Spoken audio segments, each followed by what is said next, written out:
And my oldest was like, you said the F word. I was like, oh, I don't remember that. Are you sure? He's like, no, I'm sure.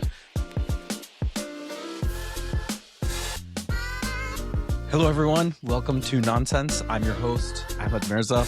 NaanSense is where dads open up and talk freely about the things that we rarely talk about and what it means to be a dad. I'm joined by my two co-hosts, Sajid and Emad. So join us with a cup of chai, enjoy this conversation, and we'll stumble through all of this nonsense. Also, coffee is just fine. I feel like chai is one of those things that we've been ingrained with, but this is a cultural norm that we should be okay breaking. No idea how you're drinking coffee at this time and you're going to just not be able to go to sleep. Disregard your heritage, but okay. No, that's fine. No, that's the point. I'm not disregarding. I'm plus oneing my heritage. I had chai you're adding today. Yes, you're adding to the fabric of our culture.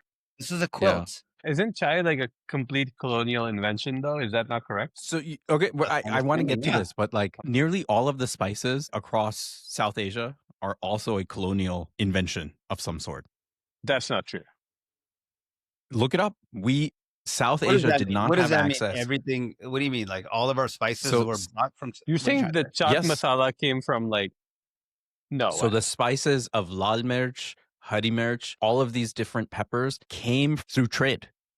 So they came from Africa and other parts of the world, and they are not indigenous to the subcontinent. And actually, our foods were very much legumes and other based foods before trade. I know we clarify words for Eric, but can you clarify legumes for the lay people here of the world? Legumes. Dal. Legumes. Dal. So, not the chawal, but the dal. All we were eating was bland ass dal. There's an episode on Chef's Table on Netflix, but basically they talk about how in South Asia there was nothing like that. Like the food was like, think of how Afghan food is, or think of how some of the Middle Eastern food is. It's like plainer. It doesn't have all of the 20 different spices. That's how the food was typically. Okay. Interesting. Well, it sounds a lot better for the colon, but here we are. So getting into some of this cultural heritage, I want to tackle today the Desi mindset. And, it goes in many different ways, but I think there are some hallmark qualities. There's things like DST, Desi Standard Time, right? So Desis typically have a penchant for arriving late, nonstop gossip. Hassan Minhaj just covered that already. Well, too bad. Hassan, why don't you come on our show? Hassan, dad to dad, Hassan, I'm talking to you. Why don't you come on our show? He's going to find Let's have a conversation. Hassan, we appreciate you listening. Nonstop gossip? Yeah. Nonstop gossip, right? Aunties and the auntie cartel. Just talk to Hassan Ghazi. Why do you think these things persist despite so many different generations? So I was on a vacation with my kids and my parents last weekend, and started looking at my photos that we're taking with the family, and my dad not smiling in any photo. Like, you know what? This is not normal. And they never did. That's exactly. So then, go back to their shadi photos. They get married. You expect them to be smiling. My mom's not smiling. My dad's not smiling. I look at my grandparents' photo. Shadi day, nobody's smiling. Nobody's smiling. Yeah, nobody's smiling. So I don't want to throw poor Zarish under the bus, but I remember she was smiling, and somebody I think made a comment to her that, hey, you should smile less or something. I'm like, that's crazy. Hey, in our family we don't smile, so would you mind toning it down? Dude, that was so strange for her, because in our family there are no expressions of feeling, no hugging, no I love yous. That's just not a thing in my family. I don't know if it's how it is in your family. When I was growing up, I rarely saw my parents hug, embrace. I mean, God forbid they even express any sort of public displays of affection. This thing, right? Zamana kya kahega?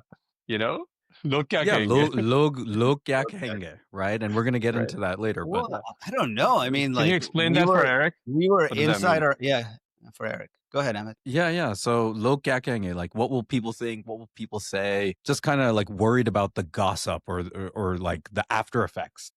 But this is inside our house. I know. Log is me. Yeah. The log is me. I don't know what that is, but I think it stems from that. Norm, right? So my mom, the most like smiley, just happy type person, especially around her Is she kids and smiley? I family. didn't know she was smiley. But as soon as the camera came out, it was like the most, and we would tell, and like after a certain age, I was like, I mean, Yeah. smile, The, but it was so yeah. awkward for her to smile. I did ask them one time. I was like, "Hey, like, look happy." They're like, "We are happy." It's like, Well, it doesn't look like it. Why do you look like that? like this is you're reminding me of like. So I'm getting we got married in Pakistan. The wedding invite says at 9 p.m. sharp. We wrote down sharp just so that we know like we're not messing around. We're not gonna do DST. 8:30 p.m. rolls around. I walk down in my sherwani all ready to go. And there's like nobody in sight. Nobody there. My chacha is still living in his lungi and in his banyan watching TV. Like parents aren't around. Like guys, like don't we have to be there by 9? They're like, yeah, we said 9, but like, and sure enough, nothing even started until like 10:30. Right? I was just like, wow, that's wild. This is crazy. So I'm sure this is really a familiar story for anyone that got married here. But let's say the invite is 7. You have to tell all your non-Desi friends. You call them up. You say, "Hey, listen, I know it says 7. Please be there like 8:30." And they're like, no. What do you mean? That sounds really. Just trust me. Be there at 8:30. And so no matter what, 2 of them will show up on time. Yeah.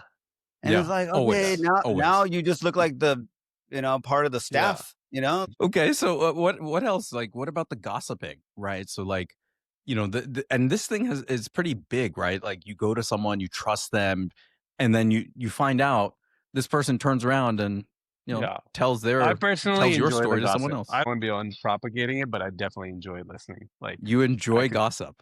How do you enjoy it? It's just like, this person, इसने उसके बारे में ये कह दिया, and then like we will never talk again, and then you're like, oh, like what did this person say? Like, it's just the best.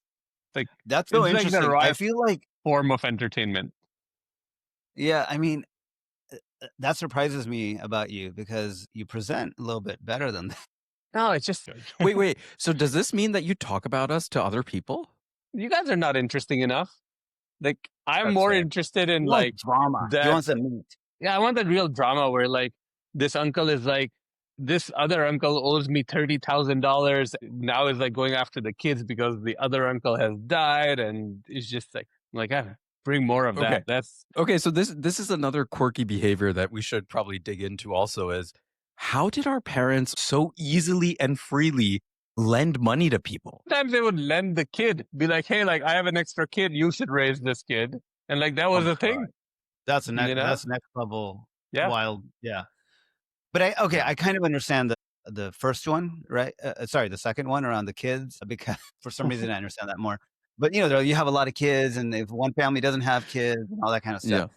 But the lending of the money is really interesting. I actually give them a lot of props for that, right? Because they were in this survivalist mentality. We talk a lot about things that we don't want to. We're like unlearning from our prior generation.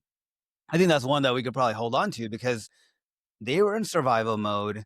People would show up that they may not even know that well. And they're like, yeah, I'll help you out. I think we should keep that. But then like 15 years later, would you be like, hey, I need that money back? That's different. Yeah, that's different. That's a different ballgame. So right? I mean, I think the onus is on the person that's getting the loan, right? Is you need to actually pay it back and treat it flippantly.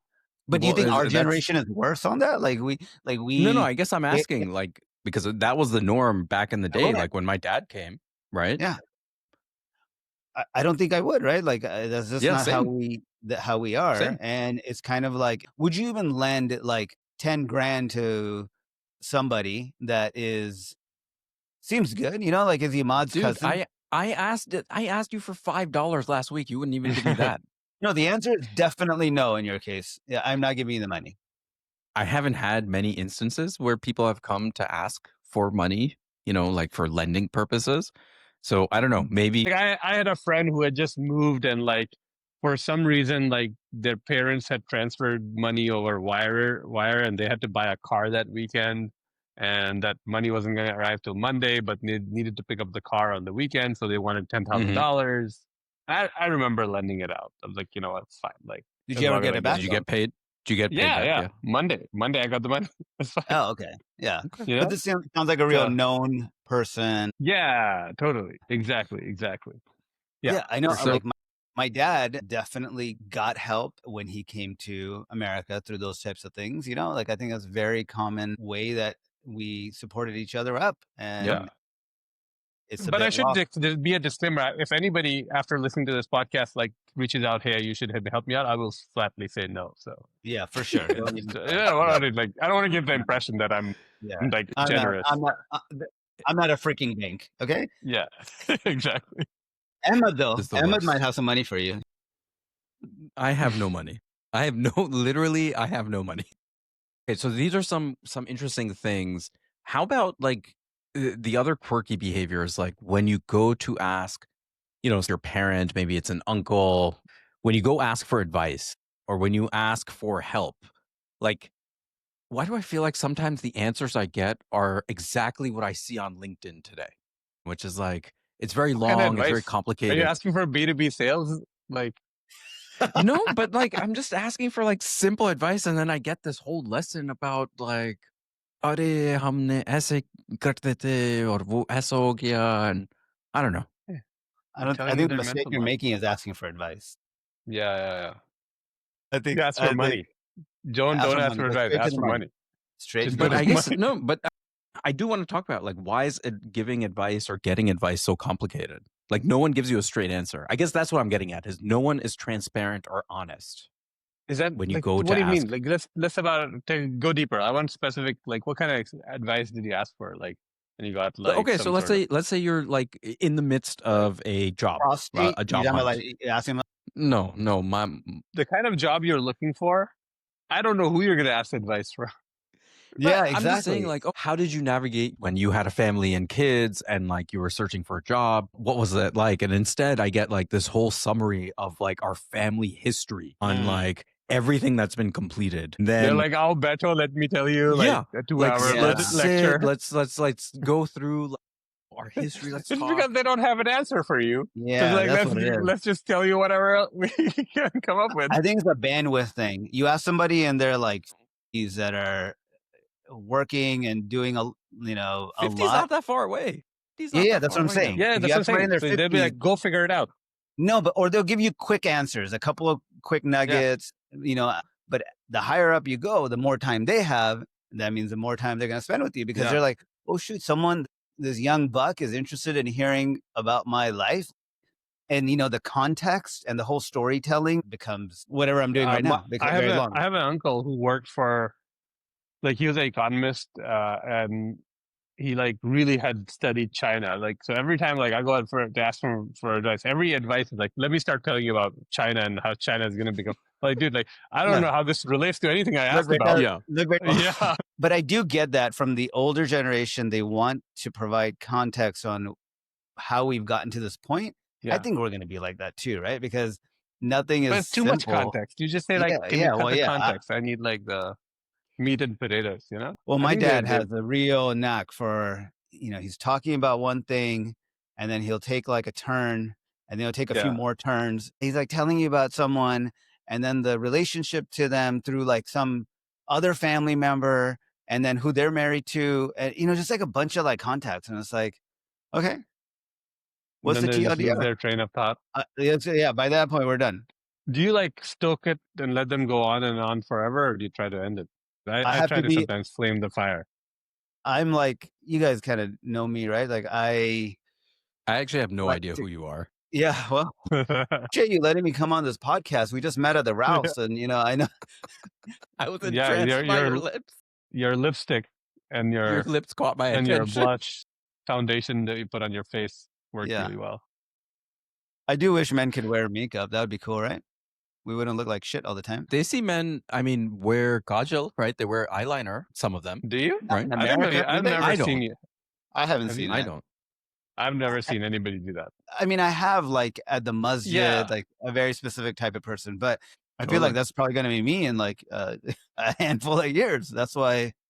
So okay, it's a startup idea for sure. So this men's notion cosmetics of like for Desi men, I think, is a real thing. Somebody started up. put my face on it. So this notion of like keeping up with the Influencer. Joneses, that's what it sounds like where it's coming from. Let's go with that. Do you think that's going to be different in our generation? I think so. I don't think we're necessarily more or less superficial. However, I do think that if you look at the average early 40s American Desi, they look younger than if you look at pictures or you have your memories of, Well, it's the not just their generation look. prior. Like, I think they're going to the Yeah, gym. They're like working out. that's the number They're one fat. thing. Yeah. Right. So I don't think that's a superficial thing. In fact, I think that's a really, Healthy. positive Yeah. health thing. We're looking at all these things that our prior generation dealt with in terms of health issues. Right. I think that's great. So to me, we probably will, I hope, look different than like the 55-year-old, uncle version we saw maybe a few years ago. I think it's a lifestyle. But you don't think access to the internet and all of like the culture that's spread through all the major Instagram. platforms is going to places back home? Like you don't think people in Pakistan, India, Bangladesh, Sri Lanka they're are probably like looking at that? Yeah, for sure. Yeah. They're doing that. I think the life expectancy and like what Yeah. age are you, like, I think that's all like moving further out. Like I'm just everywhere. comparing ourselves to the prior generation. I think generation. people in Okay. Pakistan Yeah. and other parts are like actually some of them are quite pro trends and all that, like probably much better than me and a lot of the company we keep. I think you're right about from our parents' generation to our generation. Like we're probably a lot more conscious about our physical health. But I think next generation, like they'll probably go one step further and think more about our mental health more. Yeah. Like I think we are like a little bit more sure. lackluster, like therapist. Like, oh, who goes to a therapist? Like that's not even a thing we can talk about. So like why? But I why think are that's those great. things taboo to begin with? Yeah, that's a really good point. So personally, I think that therapy should be something all of us should explore, just throwing that out there as a general idea. But in terms of why we're like that, I mean, let's name it, right? It's taboo. It's like, something's wrong with you, or you have a, mentally condition or a disease or something along those. Yeah. But where that comes from, I think I'm curious what you guys have to say about that. I think the general taboo in the past was like, you should be going to a doctor? Most people were like, no, you shouldn't. But now, like, times have changed. People are like, yeah, you should be going to a doctor no matter what. Yeah. But we don't think the same way about our mental health. Yeah. Right. Well, pause. That's right. Apparently, both of you don't think about going to the doctor. Like, we talked about that recently.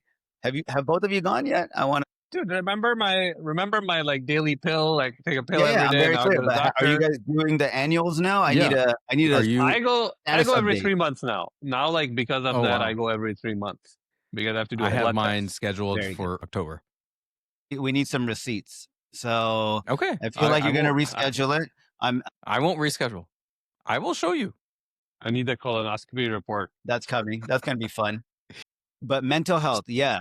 I do think the next generation is going to look at us the same way we do at, our parents. And so just going back to like the mental health thing, it being taboo or many other taboos in Desi culture, I think a lot of it stems from, unfortunately, colonialism. I think if you studied colonialism in the subcontinent, what you realize is that almost all the people in the subcontinent were made to be inferior and to be made out to be the other.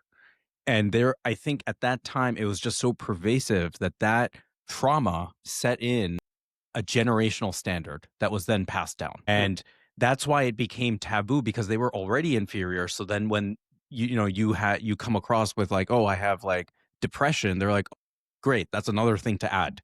Right. So I think colonialism is mostly to blame. But I'll try to push back on it a little bit. So I do agree colonialism, core reason for so many of our issues, including probably this one. But this idea of not addressing mental health concerns, for example, just like a very basic, like, do you go to a therapist? Yes or no? Would you go to a therapist? Yes or no? Seems to be an issue across multiple ethnicities and cultures, like particularly amongst men, right? Like, what is that? Is it just like a new area that we're exploring as a civilization? Desis have this like chip on their shoulder mindset. I mean, Desis are also like crazy, right? Most Desis I know are a little crazy. So A like famous thoda sa man once kisso. said, "Give examples." One like interesting thing that like Desis do is professional nitpicking. So like anytime Yeah. you share good Yes. news, instead of just Yeah. like saying, wow, that's amazing for them, Yeah. they'll find a nit and be like, that's okay. It's not that great because of Right. XYZ reason. Emad, that's a Right? great point, but I think it's not that great of a point. TK. No, I totally agree. But I was Keep like going. expecting something more, you know? Yeah, Yeah. something a little bit more. Is that all you have to offer on No, that that's how I point? felt about our first episode of the podcast. Shut your mouth and get Yeah. off this podcast. Producer Saab, Salman, please kick him out. Just get him out. I do hear you. I think the professional nitpicking thing, and it could be, I just see you, right? Yeah. And you say salam, and the first thing, oh, you're looking pretty kamzor, or Yeah. Yeah. Or too much. or like Either straight to too big. like weight, you're overweight or you're underweight, and just like maybe There's we no don't winning. open with that. No, I don't know. Where does that come from? Like this, like Yeah. I don't very know. Like negative the stance on in the way we communicate with one another. the inability to just let things go and just take it as is without having to make it better or like make it to perfection is crazy. Where's that coming from? Is that also the colonialism and this chip on your shoulder, need to put the other down, and this like hyper competitive culture that Yeah. we have? Hey guys, your kids are really cute, but my kid Yeah. is the cutest. Just Hey, Ahmed, saying that. Ahmed, I think your kid is really cute. Oh, I appreciate that. I appreciate that. Thank you. No, I totally. So I think it's Yeah, like way worse one for upping.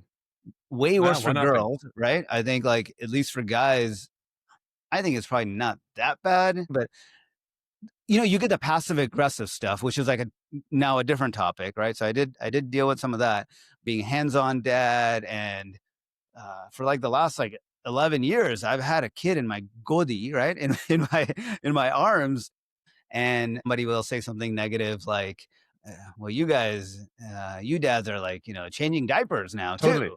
I Oh was my like, God.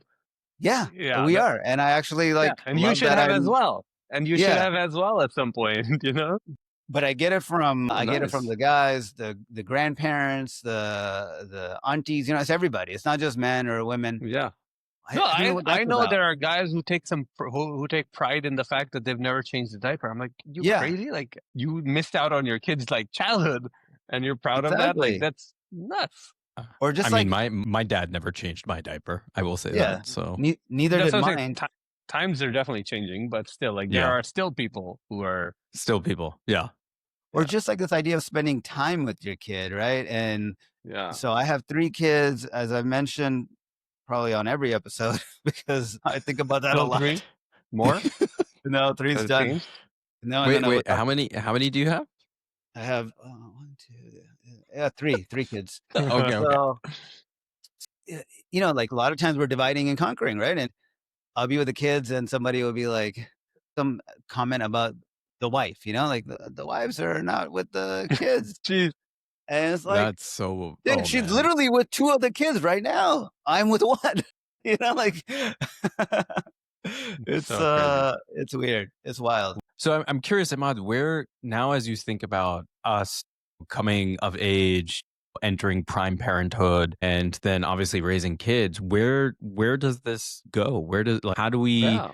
embrace tradition? How do we bring about new values? How do we let go of the mentality of log kya kahenge? Like, yeah, what happens? Yeah, I know. Like I think this like interesting generational trauma getting passed on, I think is a hard cycle to break. Requires a lot of self-awareness on Yeah. part of our dads and parents generally, thinking about like what are the places where we break the cycle of negativity, nitpicking, just like those like cultural norms that we've like carried for a long time. And I think these changes do happen. I mean, like kids are also really, really smart these days. But I do think it's something for us to like break some taboos. Like, Well, let okay me to go ask to a you this. therapist. When Yeah. Ooh. yeah, and I agree with you. So as it relates to our children, how do we deal with the fact that, there's going to be some auntie that's going to make a very dumb comment about they're overweight or they're underweight or they're Yeah. too tall or not tall enough or they're being too shy or they're being too outspoken or you name it, right? So, Skin color, which oh my is God, very skin top color, of mind and in if Desi.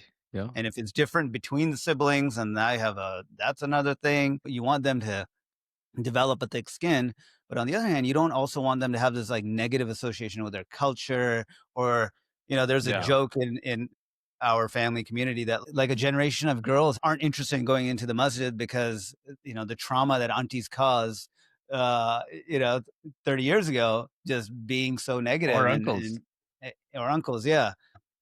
I mean, I don't know about you guys, but like I go On that to particular thing. any But yeah. masjid or like community, it still feels so super patriarchal. I'm not sure if we're close to solving this problem for our daughters, right? Like there's a lot of unresolved Yeah. communal issues that still will take a while. So last thing before we kind of close out this section, but do you ever get comments on your parenting style? I'm very curious from your I don't know if I parents get comments, but Oh, like from I or our just definitely from feel the other people. judgment.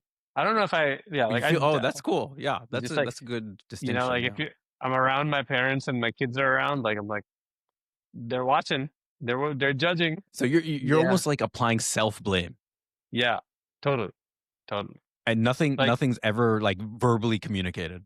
putting our kids to bed, right? Like from very early on, we're like 7 p.m. bedtime, right? It's like my parents are like, "What are you doing?" Like, should not be, but like there should be no rule. Or like co-sleeping, And like furthermore, like the sleep training, I'm sure didn't go over sleep training. very well with your Yeah, kid, with your parents. exactly.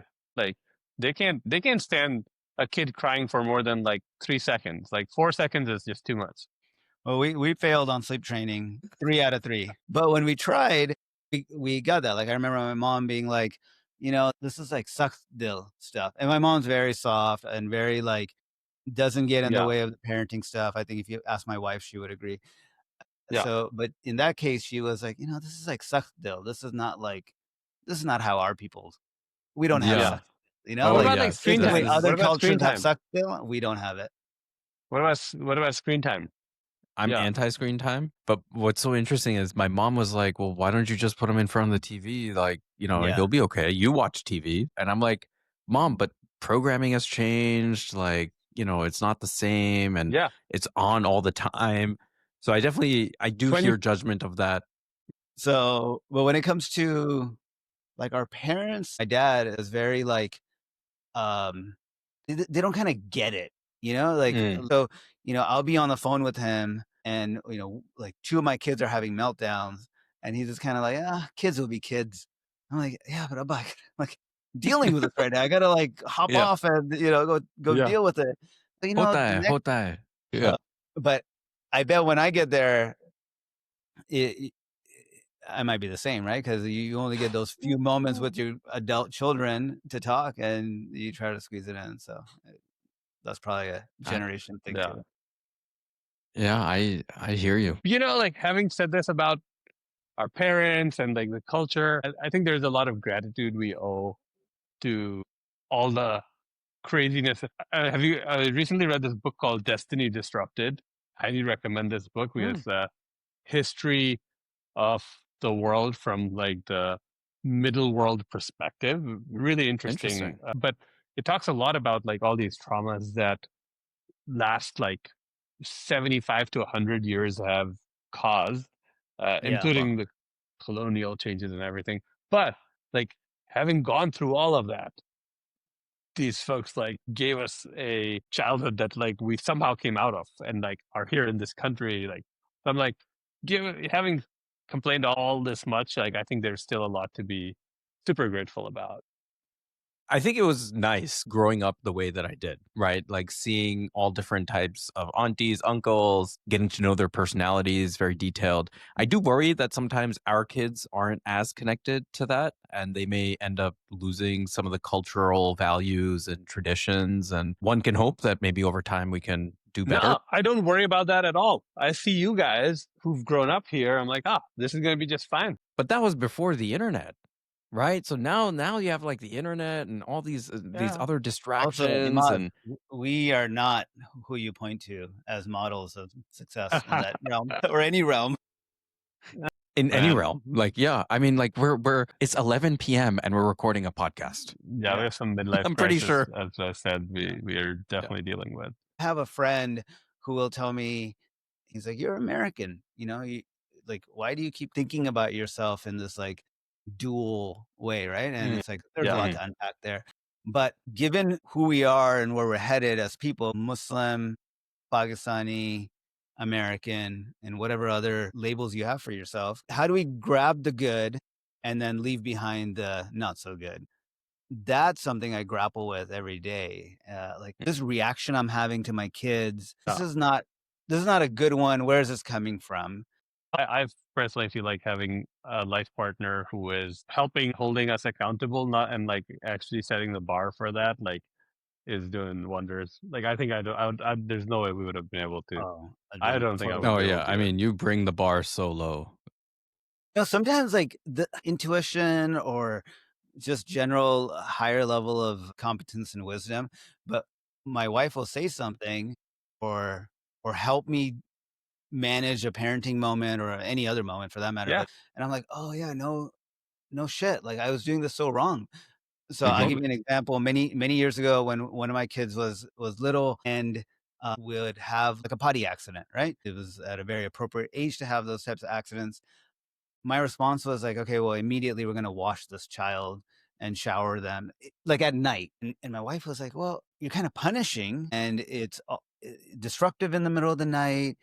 You're making it where the child feels like they can't make mistakes. And I was like, oh no shit, that's totally accurate. Like I am not creating an environment where mistakes are allowed, where just No, but it's a natural things trade-off, right? happen. Like you let them sleep in their poop, or like do you want to like? So you're like, No, no. I see where you're coming from. I mean, yeah, exactly. I mean, it's pee, first of all. Everybody was in alignment that we change them and get them out of the sheets that are dirty, right? Go to a different bed or Right. something. But it was like the act of like showering right then and there at like 2 a.m. My wife was like spot on, I thought. And since then, and it's kept so many reminders that I am just Yeah. would be hopeless doing this in any other way. What other sources of interesting parental guidance do you guys like? Any books you recommend, podcasts, or any other resources? Dr. Becky. Dr. Becky is good. I like Dr. Becky. Yeah. Beyond books and podcasts, I think what's important is having your kids see how you guys emulate relationships with other people. So, like, how are your relationships between each other, right? How are your relationships with your friends? I think seeing that enables a lot of culture and a lot of learning. Desi culture tends to be like being proper and looking and acting a certain way. But I think it's so important for your kids to see all of the emotions, all of the seriousness, the silliness, the fun, the sadness. Have you guys ever cried in front of your kids? Yeah. I have. Yeah. Yeah. Totally. Yeah. Have you? I don't know if they've seen me cry. I like got Did you choked up. cry when you fell skateboarding? No, so what's funny about that? Yeah, I did not cry, but I cursed the F word, F bomb, loud. All three of them were there. They all heard it, and nobody said anything because I was really angry. I was just like, like I can't believe this happened. And like 2 weeks later, and my oldest was like, you said the F word. And I was like, oh, I don't remember that. Are you sure? He's like, no, I'm sure. And it was funny is We had a even when meeting. All the kids had a meeting. We talked they had about a it. kids meeting. They do kids meetings all the time, which is awesome. So yeah, I would almost take crying over saying the F word.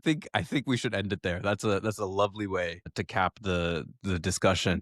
So typically we have a rotating segment, whether that's the dad dilemma, we've had get off my lawn. I think today Emad had something that he wanted to share, so I'll pass it off to him. I have a dad dilemma. My parents only like Desi food. We go to China or like Switzerland, and they're like, "Hey, we gotta eat fine Desi food." So we were on vacation, and we were at an all-inclusive Were you in resort in China? Mexico. We're in Mexico. And now this Mexican Right. resort has a restaurant called Taj Mahal.